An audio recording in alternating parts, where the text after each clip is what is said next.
ভারতের বিজেপি নেতার পারিবারিক অনুষ্ঠানে বলিউড সুপারস্টার শাহরুখ খানের উপস্থিতি নিয়ে সামাজিক মাধ্যমে নতুন করে চর্চা শুরু হয়েছে।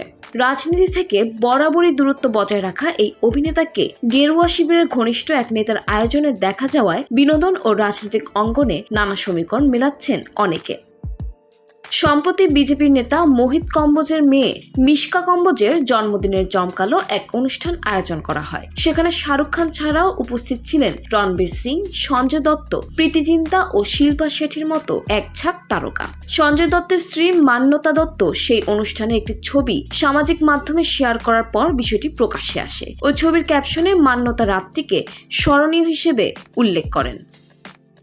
অনুষ্ঠানটির একটি ভিডিওতে দেখা যায় অভিনেতা রণবীর সিং ও সঞ্জয় দত্ত তাদের সাম্প্রতিক সফল সিনেমা ধুরন্ধর 2 এর গান গাইছেন। সিনেমাটি নিয়ে এতদিন শাহরুখ খান কোনো মন্তব্য না করলেও এই অনুষ্ঠানে সহকর্মীদের সঙ্গে তাকে বেশ ফুরফুরে মেজাজে দেখা গেছে। রাজনৈতিক বিশ্লেষক ও ভক্তদের একাংশ বিজেপি নেতার আমন্ত্রণে শাহরুখের এই উপস্থিতিকে বেশ তাৎপর্যপূর্ণ বলে মনে করছেন।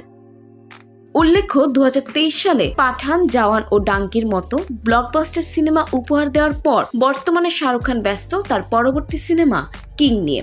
এই সিনেমার মাধ্যমেই বড় পর্দায় অভিষেক হতে যাচ্ছে তার মেয়ে সুহানা খানের। সিনেমাটিতে আরও অভিনয় করছেন রানী মুখার্জি, অভিষেক বচ্চন ও জ্যাকি শ্রফের মতো তারকারা।